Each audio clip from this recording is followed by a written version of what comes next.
Long before I started this YouTube channel, I wrote a blog called Australian Climate Madness. It's linked below. I started it in 2008, when the Labor government of Kevin Rudd here in Australia decided to enact the emissions trading scheme, the first of a long line of utterly pointless policies to try and curb the emissions of carbon dioxide and somehow stop bushfires or something. The main point was that Australia, contributing barely 1% of global emissions, could reduce them to zero overnight, and it would make zero difference to the climate. Nothing. Nada. Zilch. Zip.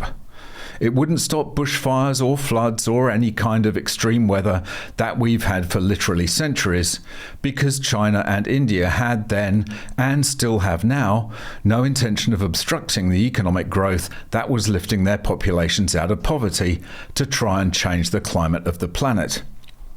In 2009, the US Environmental Protection Agency, the EPA, declared that carbon dioxide, a harmless trace gas which we all exhale with every single breath, and which is essential for every single living plant on Earth, was, astonishingly, a threat to public health and welfare, a declaration that was known as the endangerment finding.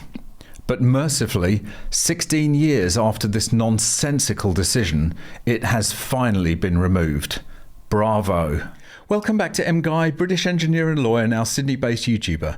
If you'd like to support this channel and display your anti-EV credentials to your Tesla-owning neighbours at the same time, why not buy some awesome MGUY merchandise, like this mug, this baseball cap, or this t-shirt. Each high-quality item sports the MGUY No EVs sign, and they're all made to order, perfect for irritating the hell out of your local EV zealots. Visit store.mguy.tv or click the link in the description to check out the full range of products.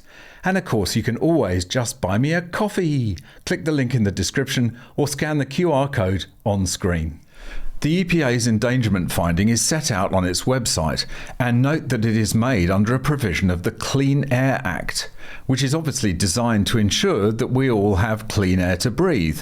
Reasonable enough, of course, but we're talking about carbon dioxide here, literal plant food, and lumping it in with genuinely harmful gases, many of which weren't even produced by motor vehicles at all. On December the 7th, 2009, the administrator signed two distinct findings regarding greenhouse gases under Section 202A of the Clean Air Act. Endangerment finding. The administrator finds that the current and projected concentrations of the 6 key well-mixed greenhouse gases, carbon dioxide, methane, nitrous oxide, hydrofluorocarbons, perfluorocarbons, and sulfur hexafluoride in the atmosphere threaten the public health and welfare of current and future generations. Cause or contribute finding.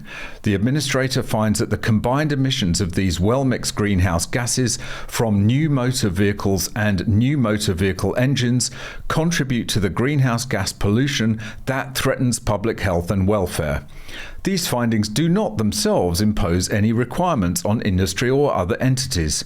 However, this action was a prerequisite for implementing greenhouse gas emission standards for vehicles and other sectors. And as you can imagine, this finding was the catalyst for thousands and thousands of regulations, tying up industry and individuals in miles and miles of red tape. In particular, it was the start of the crushing emissions regulations for motor vehicles, which have directly led to the insanity of the EV mandates and the chaos that those have already caused. But now, finally, the finding is gone. The top climate realist blog, What's Up With That, which has blazed a trail for climate sanity for almost 2 decades, describes exactly what this means.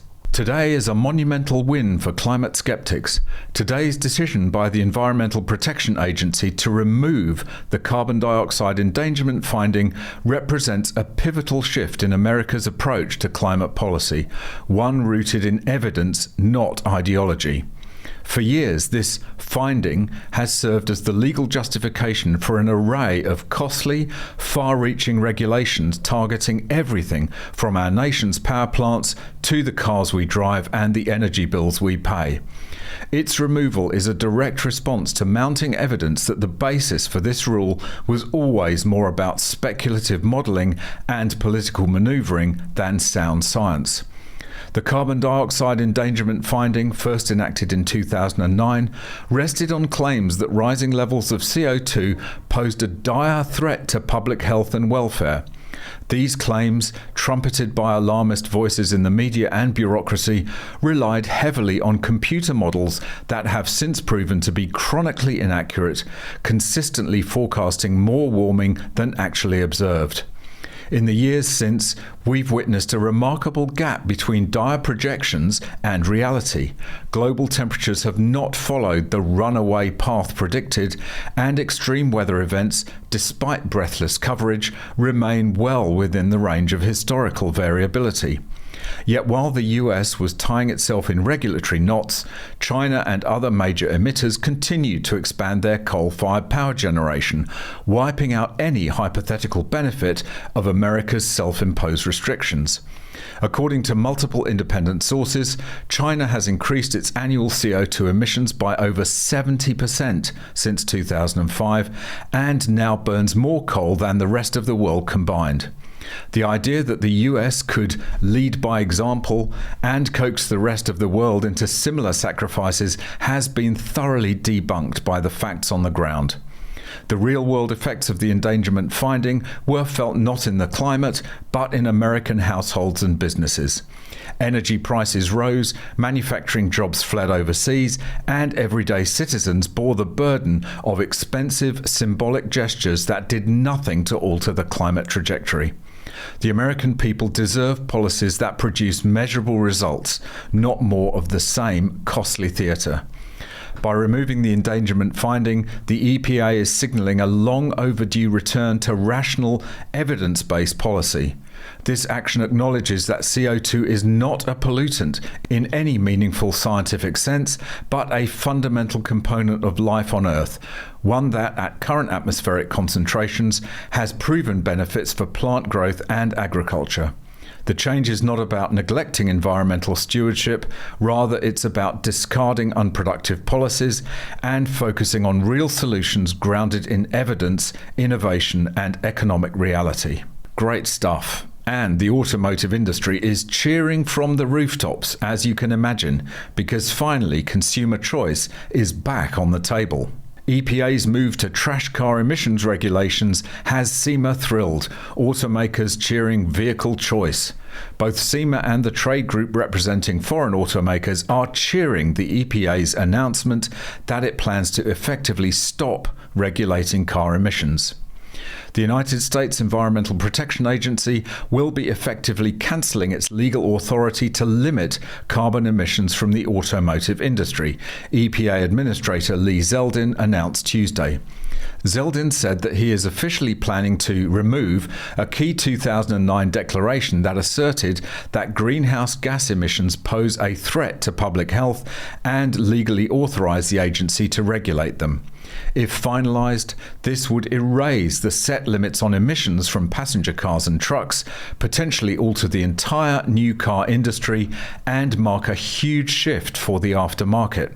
I reached out to the Specialty Equipment Manufacturers Association, or SEMA, for comment on the EPA's plan. By and large, it's pretty thrilled.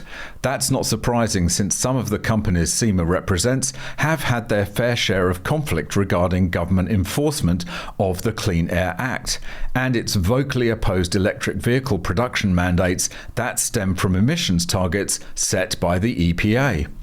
For years, we've witnessed firsthand the damage inflicted by the so-called endangerment finding of 2009, including its brazen use by the EPA under previous administrations and by California to mandate the sale of electric vehicles, EVs, and ban the sale of internal combustion engine, ICE, vehicles, a statement from SEMA reads.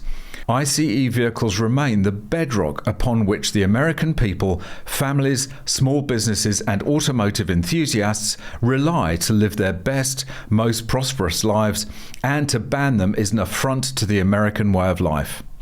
I also contacted the Alliance for Automotive Innovation, which represents automakers like BMW, Ford, Stellantis, Toyota, Volkswagen, and more. The organization's president and CEO, John Botzella, had the following to say. We're reviewing today's announcement covering the endangerment finding to understand what it means for US vehicle emissions rules going forward.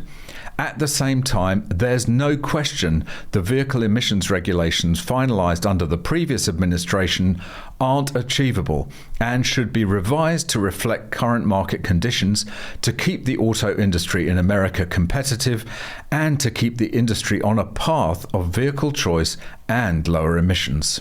As I've said many times before, modern combustion engines are marvels of modern technology, unbelievably clean, incredibly efficient, yet provide the kind of practicality and convenience that EVs can only dream of.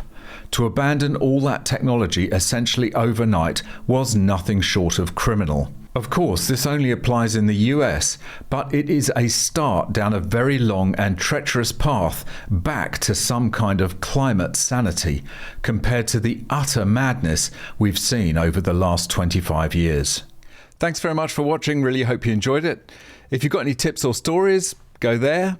If you'd like to watch another video, go there. If you'd like to buy me a coffee, go there. And please subscribe to the channel.